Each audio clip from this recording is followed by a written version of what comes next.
Good morning. Welcome to the Maryland Public Service Commission's administrative meeting for July 8th, 2020. We continue to operate in this virtual environment, and we will do so for the foreseeable future and until further notice. I think we're all aware that the current pandemic is creating an extraordinary crisis, not only for the country and the economy, but for our industry in particular. Some of you may know that our federal counterpart, the Federal Energy Regulatory Commission, is convening 2 days worth of technical conferences beginning today to look at the impacts of COVID-19 on the national energy infrastructure. And this commission has an obligation to the state as well to examine the effects of the pandemic on our utilities in the state, particularly utility operations, effects on the programs that are subject to the jurisdiction of this commission, as well as any changes in utility loads and profiles. More importantly, perhaps, we have an obligation to ensure that the citizens of the state and the customers of our utilities continue to receive service in compliance with our regulations and utility tariffs. No doubt we've seen concerns with the ability of customers to pay their bills and to repay their bills and honor their obligations to their utilities. With that, the Commission is going to initiate next month a 2-day public conference where we will examine many of these issues and see how our utilities, both our large electric and gas utilities, are weathering this crisis in the near term and for the longer term. It's an important issue. We're going to devote 2 full days to that, and a notice will be issued momentarily in docket number PC 53.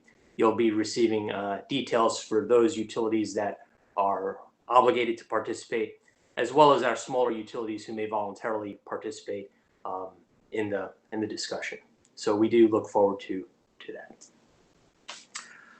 We have one personnel announcement to make today, and that is the departure of our Director of Economic Analysis and the head of the Telecommunications, Gas, and Water Division, Juan Alvarado.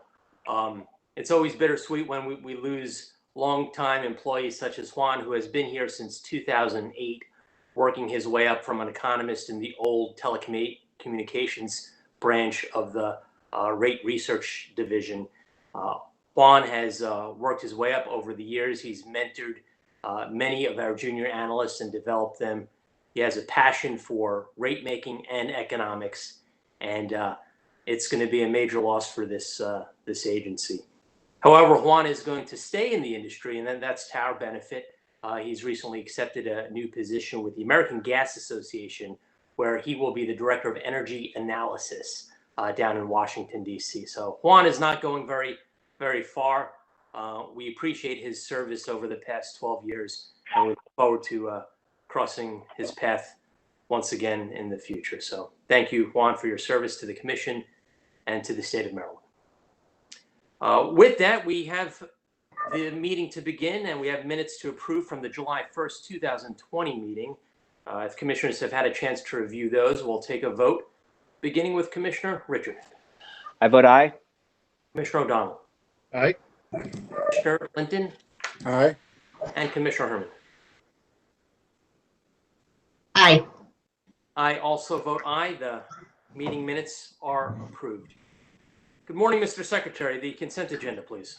Good morning, Mr. Chairman. At the outset, we will defer item number 27 until the next administrative meeting on July 15th, 2020. There are 25 items on today's consent calendar.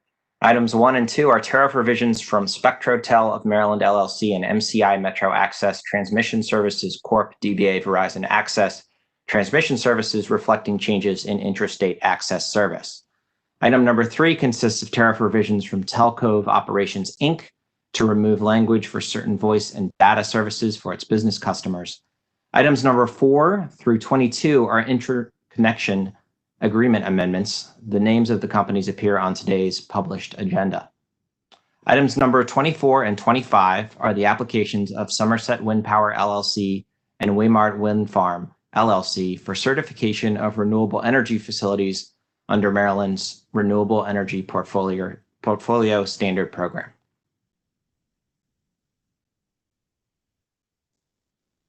Thank you, Mr. Secretary. Questions from the commissioners? Commissioner O'Donnell. Thank you, Mr. Chairman. Not really a question as much as a comment. As my fellow commissioners will note, I have a long-running commentary and/or questioning of the Renewable Portfolio Standard, the RECs, where they go and what they achieve for the state of Maryland. Similarly, today, I'm going to make comments about the items 24 and 25 on the consent agenda, which are again 2 wind farms. They're not in Maryland, they're in Pennsylvania.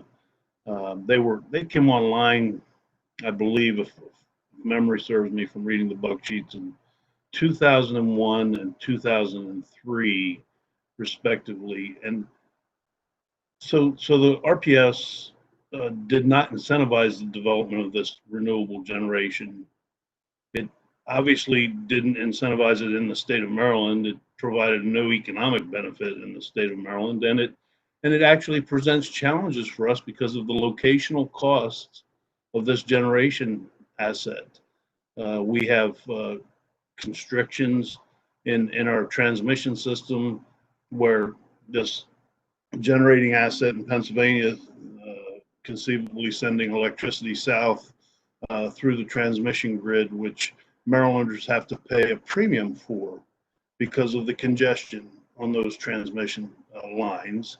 So we pay not only in the direct subsidies provided by the renewable energy credits, but we also pay a premium for the electricity for something that was built a couple decades ago almost and wasn't incentivized by the program. So having said all that, which is, I am of the belief that we should be developing these attributes, these generating attributes in Maryland to provide us some relief from the transmission costs and otherwise provide jobs, keep the benefits here, not send these dollars out of state.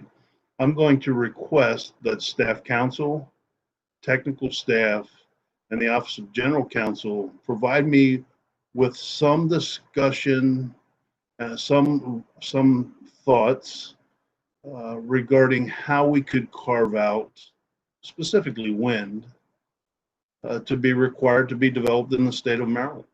We do it for solar. I've been given some nebulous discussions about the U.S. Constitution's Fourth Amendment. So without getting into all that, I would like some discussion to be presented to me so that I can have a discussion with my fellow commissioners about how we might move forward. And this might include proposals for or ideas for how we could change Maryland statute and public utilities order. So I'm making that request. It's attached to items 24 and 25, and I'd like to see if it's possible to change this situation, which to me is just unconscionable that we continue to subsidize these out-of-state assets that have a large cost in many ways and don't necessarily provide what was intended or what I voted on in the legislature as the Renewable Portfolio Standard attributes. Thank you. Thank you, Commissioner O'Donnell.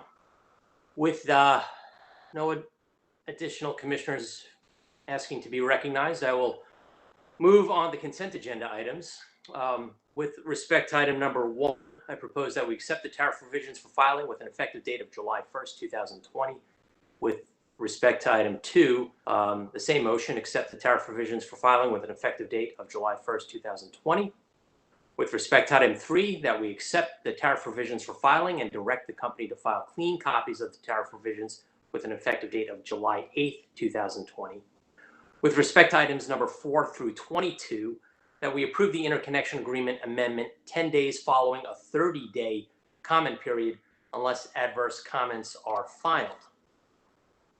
With respect to item number 23, that we approve the application and issue a renewable energy facility certification number and direct the company to establish a REC account with PJM GATS within 30 days of certification and file a geothermal and thermal biomass generation report with the Commission within 1 week of each recording of generation data with GATS of RECs created and that we direct the company to file notice with the commission within 30 days of any change to the information in the application.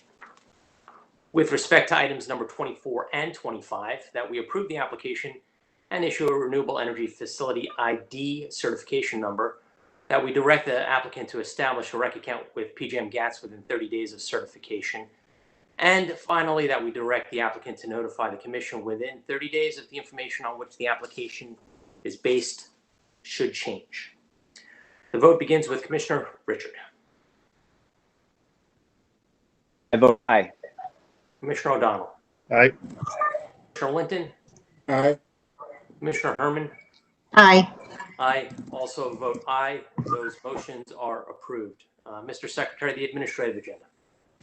Mr. Chairman, item number 6 on number 26 on today's administrative agenda is the Fuel Fund of Maryland's annual report on the quasi-endowment fund replenishment plan.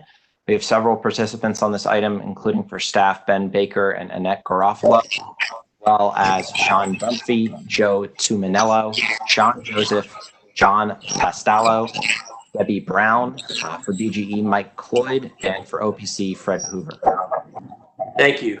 Just a reminder, if you're not speaking at the moment, please mute all mics. We will have staff counsel begin with the presentation first. And then when you're ready to speak, please unmute. Thank you, staff counsel. Hello, Chairman and Commissioners. Benjamin Baker on behalf of staff.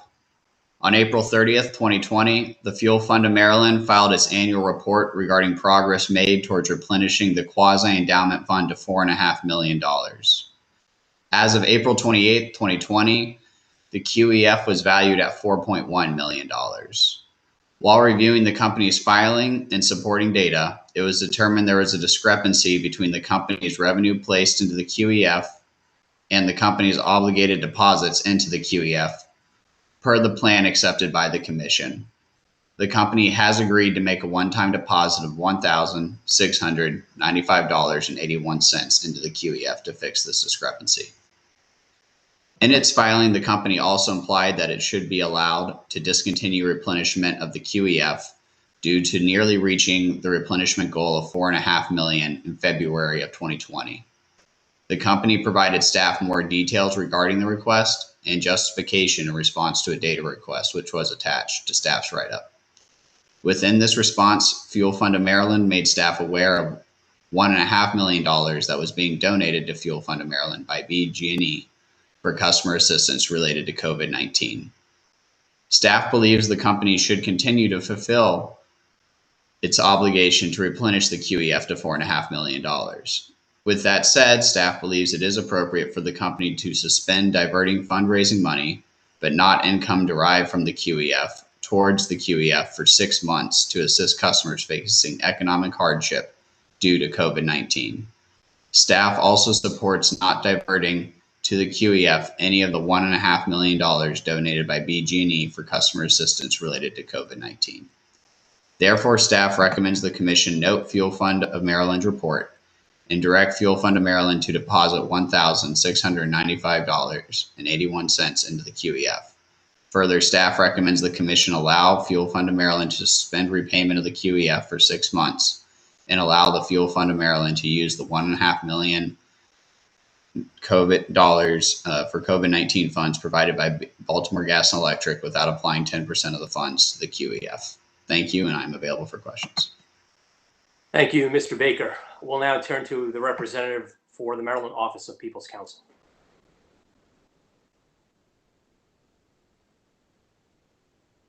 Members of the commission, this is Fred Hoover on behalf of the Office of People's Counsel. We filed a letter commenting about the filing by the Fuel Fund as well as the staff's recommendations. And while we are in accord with the staff's recommendations, there is one significant difference we have between their recommendation and our recommendation. And it's in number 2 in our letter, which is we think that the Fuel Fund should be able to suspend replenishment of the QEF from both the investment income and the fundraising income, so they can devote all of the resources that they have within the parameters of the program for what we expect to be a fairly significant problem when it comes to bill payment situation once the COVID emergency is suspended. As the Fuel Fund noted in their filing, they view this as an all hands on deck situation. We agree. I suspect that we'll find out more information next month when we have your public conference on this issue.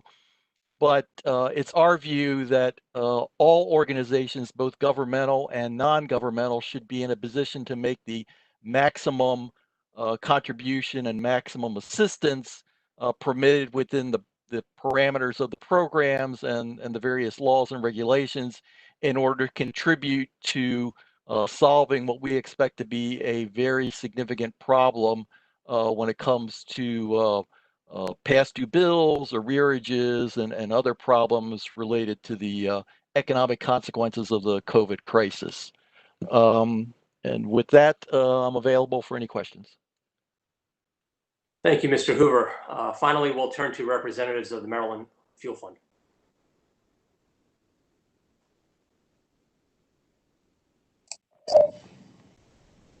Hi, this is Sean Dunphy, and I am the chair for the Maryland Fuel Fund. Good to see you all again. We just wanted to give you guys an update as to where we are. We've gotten so close in the past few days to meeting our $4.5 million for the QEF. We've also looked at revenue for June. We'll be making a payment that should get us to the 4.5 or so close this month. So, of course, we wanted to update you there and start preparing for what we think is going to be a very, very busy fourth quarter. Thank you, Mr. Dunphy. The Fuel Fund did get very close. If it wasn't for the pandemic and the change in the economy and the market, no doubt you would have crossed the $4.5 million target. How do you respond to Office of People's Counsel's request that investment returns should also be used in the immediate future? You know, I think we're on board with that, and you know, I think the one thing that's I guess important for us, and again, this is just the executive committee on this call, so we have not discussed this with the board at large and would need to do that. But as of yesterday's closing balance, we were at $4,477,000, and we plan to replenish about $11,000 this month. So for us to probably just to make it happen and to replenish what we need to, we had a great year in fundraising. So our fundraising team was able to exceed by about $250,000 what our goal was for the year. So it would be revenue to get the fund to 4.5, and then from there, you know, use all of our funds towards bill assistance. Thank you. Obviously, we've seen a disconnect between the broader economy and the markets. I believe Nasdaq hit a record high again yesterday, so I'm glad to see that your equities and investments are moving up, and who knows, you may cross the 4.5 threshold in the next week or two at the rate things are going. I recognize that Office of People's Counsel's position is that we need the biggest bang for the buck in the near term. However, I keep going back to the intent of why this fund was created, and with this COVID crisis not going away apparently anytime soon, I think we also need to prepare for the long-term viability of the fund, its mission, and intent to serve customers. I'll allow Mr. Hoover any rebuttal to that. Why should we allow the Fuel Fund to use immediate investment returns instead of further satisfying the minimum balance in the QEF? Mr. Chairman, 2 points. One, as we mentioned earlier, I mean, our concern is that there's going to be a fairly significant demand for energy assistance, and the Fuel Fund plays a very critical role in that, in the sense that they have more flexibility to respond to cases for assistance that sometimes the governmental agencies aren't able to do. And so, and it's our view that those types of situations will probably become more predominant in this current emergency than we would have in a normal energy assistance season, so to speak.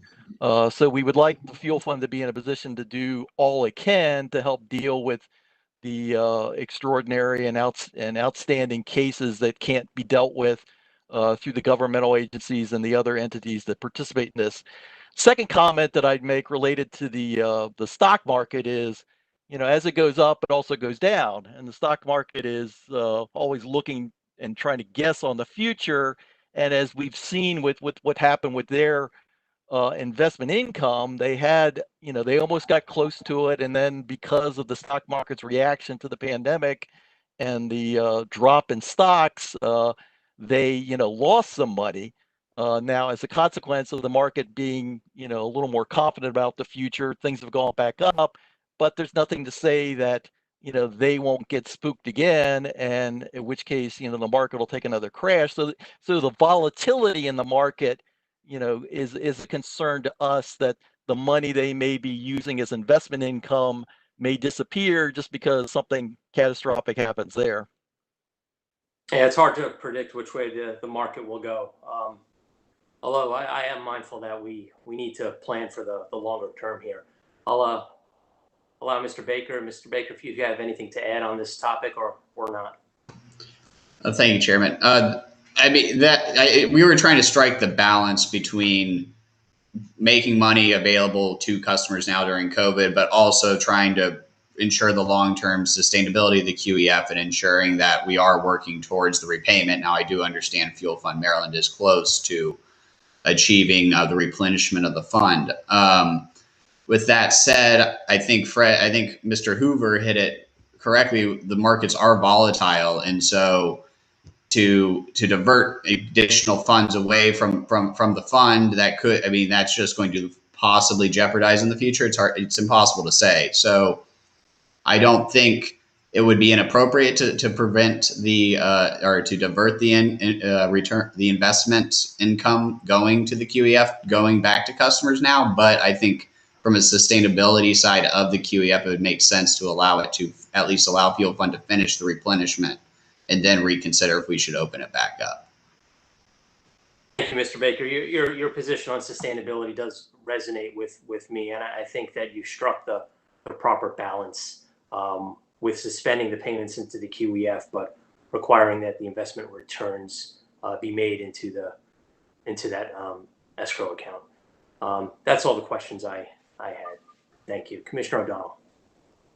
Thank you, Mr. Chairman. Mr. Dunphy, I wanted to ask you, does the board feel that you have in place the appropriate controls, management controls, to prevent an incursion into quasi-endowment fund that occurred in 2017?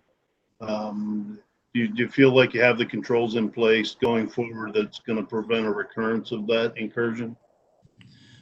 Yes, we've worked actually very hard to put controls in place to make sure that this happens again.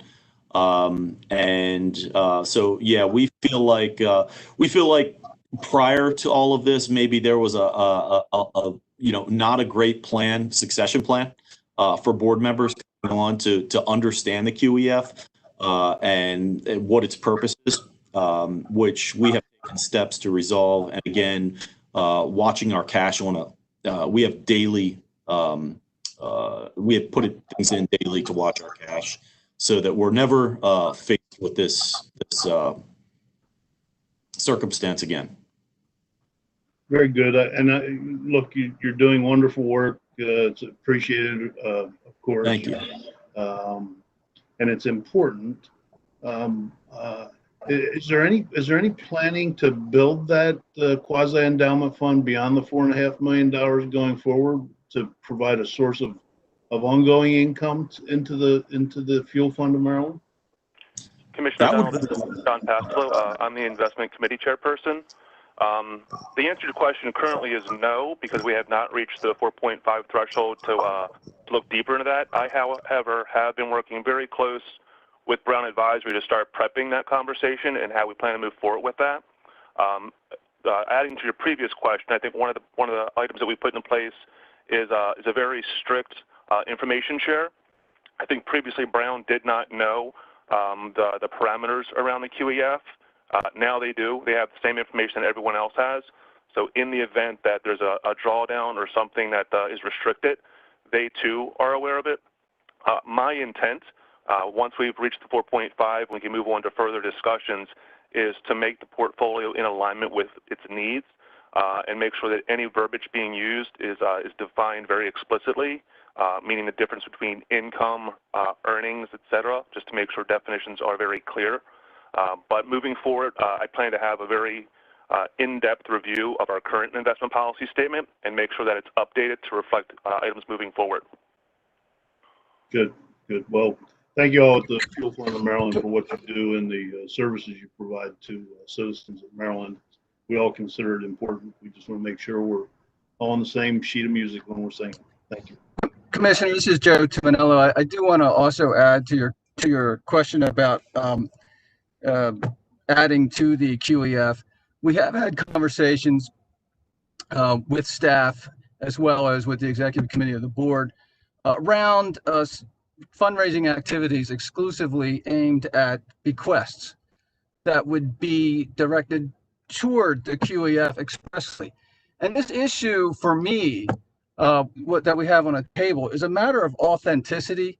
You know, when you ask people to donate, and you're competing with other organizations, and you're asking folks to donate their hard-earned money to your cause, knowing that 10% of that money is going to be earmarked for a repayment makes it sort of, quite frankly, difficult even for me.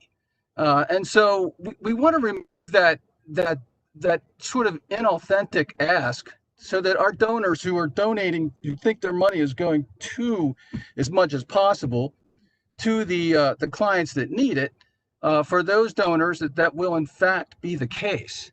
And then, but to your issue about sustainability of the QEF and also growing the QEF, these are valid. We have had initial conversations about how to do that in other alternative ways. And you have my word that as long as I'm on the board, we will continue to explore that and through committees work. Thank you, Mr. Tuminello. I appreciate that. And hopefully that's why I asked the question about making sure we don't get in this situation again. So thank you. Thank you, Mr. Dunphy and other members of the fund board. We have a question from Commissioner Linton. Oh, thank you, Mr. Chairman. Good morning, everybody. I had a couple of questions regarding the treatment of the $1.5 million donation that BGE has made to the fuel fund. So I guess my first question would be to Mr. Dunphy. If you could, according to the staff filing, this fund would be held in a separate bank account. Could you tell me what the status is of this fund currently? Has it already been received? Is the account already set up? That kind of information. Yes, it has been received, and the funds have been received, and the account has been set up. I believe we have Mike Cloyd on from BG&E, so I may defer any questions over to him as far as he may be able to answer better if he's available. Okay, so since the fuel fund has the funds now, have you committed the money in any way? Have you already budgeted it out and made promises to make certain payments to customers on behalf of their bills through use of that fund, or have you been just holding it pending this outcome of this case, this proceeding today? Right now it is being held, but yeah, the intent is to use every dollar that's in there for bill assistance. Okay. There appears to be a condition on the donation that none of it move to be used for contribution towards the QEF. That's correct. That remains Yes. correct? Yeah, that is correct. And What- Commissioner Linton, that's why early in the call, I was saying that, I know that we had, agreed upon getting to 4.5 million. And then once we hit the 4.5 million, we wouldn't be mandated to do 10% of our monthly revenue goal, as a replenishment to the QEF. So, I mean, we'd love to get your thoughts on the fact that if we just paid it back, whatever that is, we'd have to get board approval for that. We can't make that commitment today without talking more to the board. But if we were to get that back to $4.5 million, would that satisfy?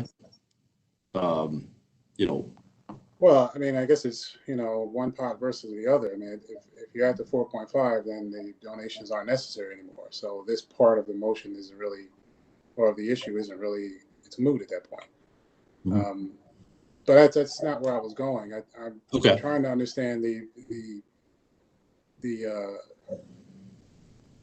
what's the contingencies on the money. So I know right now, because apparently there's a contingency that prevents or that requests that none of the money moves towards the QEF. Correct. I guess the question then becomes, what happens if the commission does not agree with that provision? Does that place the fuel fund in the position of either donating the money to bring the fund back to 4.5 million or rejecting the donation from BGE? Are those your two options? Yeah, essentially BG&E doesn't want that money going back to replenish the QEF, or any of that going back. We've gotten approval from BG&E to use some of that money to bring on staff members for bill assistance. But really, BG&E is saying that, aside from the money that we got approved to bring on folks to help with the bill assistance, as salaries coming out of that 1.5, everything else has to be used for bill assistance. All right. Thank you, Mr. Dunphy. I had one extra question for Mr. Baker from staff. According to the buck sheet, this is money that was donated by BGE, and it is referenced in or as part of the company's multi-year rate case that's pending in another docket. So without obviously going into a lot of detail along those lines, has there been any consideration about the impact of approving or I guess some way signing off on the treatment of this donation in this case while it's still pending, while the overall case is pending in another docket? Yeah, so I believe Annette Garofalo will be better positioned to answer that question. But that was an issue that crossed my mind when I was first reviewing this. So Annette, can you speak to Commissioner Linton's question? I'm sorry. Good morning, Ms. Garofalo. I didn't know that you weren't in my 9 squares, so I didn't see. Hello. Okay. So this is it is an issue in the case. The case, direct testimony has not even been filed yet. I don't see this as something that would that your approval today or lack thereof would have any effect on this, because BGE customarily does match funds according to a certain, I believe it's 1/3, 1/3, 1/3.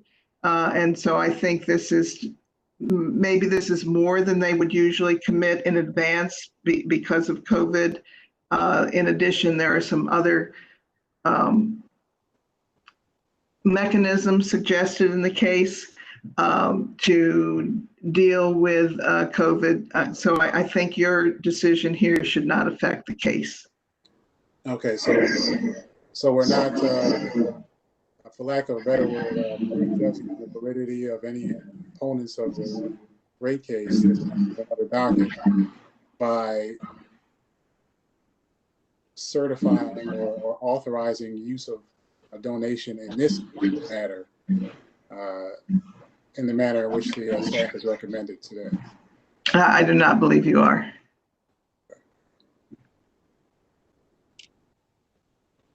All right, and I guess I would ask the same thing of Mr. Hoover at People's Council. Does he see any issue with? You're out of my 9 squares again. Do you see any issue related to that? No, in our letter, we actually made a specific comment that we are comfortable with the contribution by BG&E and the restriction on it. So we don't see that as having any impact on the litigation and the multi-year rate case. Okay. I see them as a bit different issue, but just to be clear, though, you don't have any concern with the issue. If we were to sign off on it now, it doesn't have any impact on the multi-year rate case filing, and in any way at all. That's our view today. Yeah. Okay. All right. Thank you, Mr. Chairman. Thank you, Commissioner. With that discussion, I'm prepared to propose a motion. I propose that we note the Fuel Fund of Maryland's report, that we direct the Fuel Fund of Maryland to deposit $1,695.81 into the quasi-endowment fund, and that we allow the Fuel Fund of Maryland to suspend repayment of the quasi-endowment fund for 6 months, during which time the Fuel Fund of Maryland would be allowed to utilize the $1.5 million COVID funds provided by Baltimore Gas and Electric Company without applying the 10% to the quasi-endowment fund. The vote begins with Commissioner Richard. I'm going to vote aye. I would vote for supporting the People's Council's position. I think all these funds should be going to the intended use, and that is to help people who need assistance right now, particularly right now. I also, just for the record, I think this fund was created in what, 2012. It's created with shareholder money, not ratepayer money. And frankly, I think it's time that the Public Service Commission stop looking over the shoulder of Fuel Fund. I think it's a very good organization. I think it's very well, its governance structure is sound. I just think that they ought to be able to run their organization, and we stop dictating the terms. So anyway, so with that, I do support the motion, but I would also support People's Council. Thank you. Ms. Debbie Brown, if you could please mute your microphone. Thank you. Commissioner O'Donnell. Aye. Commissioner Linton. Aye. Commissioner Herman. Aye. Thank you. And I also vote aye. The motion is approved. Mr. Secretary. Mr. Chairman, item number 28 is a notification for Baltimore Gas and Electric Company of the change in the Montgomery County fuel energy tax surcharge rate. On this item for staff, we have Mark Riley and Lloyd Spivak, and for the company, Krista Ravenel. Thank you. Good morning, staff. Good morning, Mr. Chairman and Commissioners. Mark Riley on behalf of staff. On June 29th, 2020, the Baltimore Gas and Electric Company, BGE, notified the Commission of an update to the Montgomery County surcharge effective July 1, 2020. Montgomery County imposes a fuel energy tax on energy consumption within the county. Gas and electric companies serving customers within Montgomery County, such as BGE, are liable for tax revenue associated with the energy consumption of those customers and have been authorized to assess a surcharge to Montgomery County customers to recover the energy tax. The Montgomery County surcharge, MCS, adjusts the Montgomery County fuel tax by the fiscal year 2021 Commission assessment factor and gross receipts tax of 2%, which is unchanged from the last fiscal year. The Montgomery County fuel tax rates are $0.0116 per kilowatt hour for residential electric customers and $0.01978 per kilowatt hour for non-residential electric customers, which are unchanged from the prior year. The Commission's assessment factor for fiscal year 21 of 0.001934 is pursuant to the Commission's letter order dated June 23rd, 2020.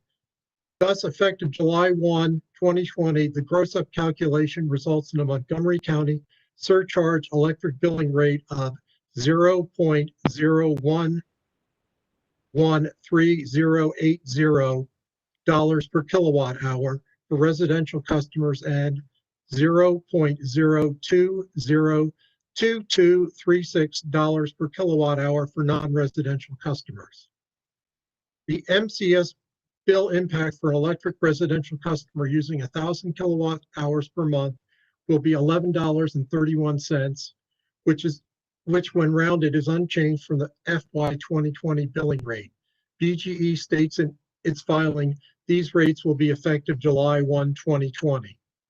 The Montgomery County fuel energy tax rates for gas customers are $0.09515 per therm for residential customers and $0.17026 per therm for non-residential customers, which are unchanged from the last fiscal year.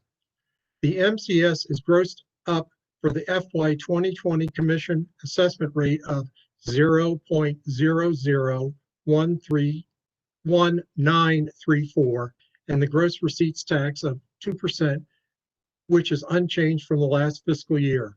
The grossing up calculation results in an MCS gas billing rate of 0.0972838 per therm for residential customers and $0.1740782 per therm for non-residential customers. The MCS billing impact for a gas residential customer using 57 therms per month will be $5.55, which is unchanged from the FY 2020 billing rate. BGE states in its filing these rates will be effective July 1, 2020. Staff recommends the Commission note the filing with an effective date of July 1, 2020, and the Commission waive the 30-day notice period required by Public Utilities Article Section 4-203A. Thank you, Mr. Riley. Good to see you. I believe, is that your first presentation? Yes, it is. Well, nice job. Thank you. Thank you. We'll next turn to representative from Baltimore Gas and Electric Company, if you have anything to add. Good morning, Chairman, Commissioners. Christia Ravenel on behalf of BGE, along with John Frayne. Nothing to add, but we're available for questions. Thank you, Ms. Ravenel. Do the commissioners have any questions? Seeing none, I'll move that we note the filing with an effective date of July 1st, 2020, and grant waiver of the 30-day notice period required by Public Utilities Article, Section 4-203A. The vote begins with Commissioner Richard. I vote aye. Commissioner O'Donnell. Aye. Commissioner Linton. Aye. Commissioner Herman. Aye. And I vote aye. The motion is approved. Mr. Chairman, item number 29 consists of tariff revisions for the Hagerstown Light Department due to the Maryland environmental surcharge. On this item for staff, we have Lucy Shea and Lloyd Spivak. Thank you. Good morning, Shea. Good morning, Mr. Chairman and Commissioners. Lucy Shea on behalf of staff. Hagerstown Light Department filed on June 30th, 2020, revised, clean, and red line copies of its related tariff page to reflect revised Maryland environmental surcharge rate for fiscal year 2021 in compliance with the letter order issued by the Commission on June 22nd, 2020. Public Utilities Article Section 7-203A 1 states that the Commission shall impose an environmental surcharge per kilowatt hour of electricity distributed to retail electric customers within the state and authorize each electric company to add the full amount of the surcharge to its customers' bills. Public Utilities Article Section 4-203A states that unless otherwise ordered by the Commission, a public service company must provide the Commission 30 days notice of a new rate or a change in rates. All sales of Maryland electricity made by Hagerstown Light Department effective July 1, 2020 through June 30, 2021 shall be subject to a surcharge of $0.000129 per kilowatt hour. The environmental surcharge reflects a reduction from the current 0.00143 dollars per kilowatt hour rate applicable during the 12-month period that began July 2019. The monthly bill impact of the revised environmental surcharge for a residential customer using 1,000 kilowatts per month will be a charge of 13 cents, which when rounded is 1 cent lower than the rate impact of the surcharge that was in effect July 19, 2019 through June 2020. Staff recommends that the commission accept for filing the proposed tariff revision of Hagerstown Light Department to the Maryland Environmental Surcharge rate with an effective date of July 1, 2020. Staff further recommends that the commission waive the 30-day notice period required by Public Utilities Article Section 4-203A. Thank you. Thank you, Ms. Shetty. Do we have a representative of the Hagerstown Light Department with us today? Ms. Shea, do you know if we had a representative scheduled? No, he will not be attending. Okay, well, we love our munis, and we don't see the representatives from the hub city very often, but He was invited. he was invited. Okay, well, maybe he's watching. This is a rate decrease for residents and customers of Hagerstown Light, so I wouldn't see much in the way of an objection. Do commissioners have questions of Ms. Shea? Seeing none, I'll move that we accept the tariff revisions for filing with an effective date of July 1st, 2020, and grant a waiver of the 30-day notice period required by Public Utilities Article Section 4-203A. The vote begins with Commissioner Richard. I vote aye. Commissioner O'Donnell. Aye. Commissioner Linton. Aye. And Commissioner Herman. Aye. I vote aye. The motion is approved. Seeing no additional business before this agency this morning, this meeting is adjourned. Thank you.